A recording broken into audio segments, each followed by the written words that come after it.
ana waa tim bete waaw kii di maxu nag yaayam nee na ko dama nga jël sa jabar nga andiwaat ko ci kër gi ndax yaay ji damay ragal ni moom dafa ragal ñàkk doom ji te xam na ne bu bàyyee doom ji jeena ba doom ji bu demee ba si yàgg mën na jëli appartement te loolu lay bañ moo tax nee na ko dama jël sa jabar moo tax kii di maxu tamit dem na kër ñoom jeena ba expliqué na ko cas bi nee na bu ko wax sa yaay mais wax ko sa papa ndax boo ko waxee sa papa mën nañu si jàppale mais bis boo ko waxee sa yaay mën nañu teree def lu ñuy def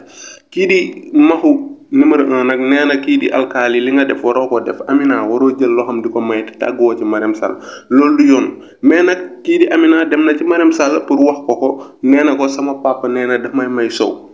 maanaam sow daf ñoo bett ci néeg bi ñun ñaar mais Marème Sall d'accordul ci bett boobu na mun leen bett nee na mënoon na ko yamale ci salle bi moo papa ñoo bokk même idée foofu noonu mais dañu dem ba ci yàgg nag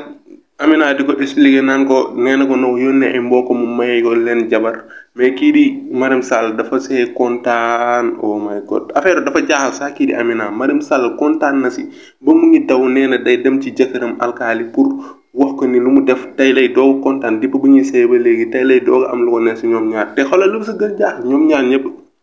dañoo kase ay bële lañ sol yaa am gën a xam ku nekk naan sa morom bàyyi ma gérer xew bi sama bopp à ma manière xew bi jigéen a ko war a gérer kii naan sama benn doom la affaire bi daal mu ngi commencé ne seen diggante xaw ma dañuy waajal fin xaw ma waajaluñu fin mais loolu épisode 36 bi dara du ko dàq lii couple bi moom bu ñuy juboo rek bu yàggee jeena ba taal ak maxu dinañ am jàmm ci biir kër gi ma leen laaj nag seen avis ci commentaire yi yéen a mu gën a xam mooy wax Yvonne Prod nag nañ fexe andiwaat beneen série bi ndax Marodi TV mu ngi leen raw côté boobu quoi Marodi TV instant yi mu ngi dawal 4 xaw ma 3 séries te ñoom benn série bi kese lañ yor nañ fexe andiwaat beneen série teg ko ci marché bi yaa gën a xam. kii di Chacha nag wóolu na kii di Amina pour expliquer ko ni Paco bàyyi na ko mais Amina daf ko ne loolu mënul nekk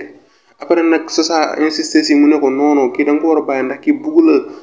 après Chacha ne ko non bu wax loolu Amina yaa ma gën a xam sa kii bëgg na ma dem naa ba ci toog ci hôtel sax jox ko sama bopp mu bañ kon kii bëgg na ma Amina si boppam d'accord na moom ci abi boobu nee na ko kooku bëgg na la mais xam nga rek dama nga wëri leneen. ginnaaw loolu nag Chacha nangul lekk nangul naan ba yaayam ñëw ci biir néeg bi fekk ko muy tëdd ne ko kaa ñu dem añi mais Chacha dafa bañ ne ko man suur naa yaa ji insisté wax ba sonn wax na bay bëgg a dee mais Chacha ne ko noonu yaay xanaa du man nee naa suur naa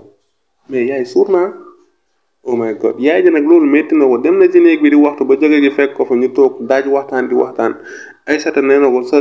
doom li léegi nu mu mel man mun ma kaa comprendre affaire daal doy na waar ku nekk di ji sa morom yow yaa mënul yar yow mun nga yar ak yow mënoo yar yaa amul temps xale yi ku nekk di wax di jiñ sa morom affaire daal métti na mais mooy loolu Aïssata mii nii dafa bëri ay lu muy càng ci série bi xaw ma ndax yéen a koy seetlu xam na lu mu ñëwaat yàggul pëlle bi lu mu ñëwaat yàggul ci série bi dafa bëri lu mu ciy càng suy wax day mel lu càng loolu war nañ ko liggéeyaat quoi parce que loolu day joué aussi ci série bi ngeen abonné partager like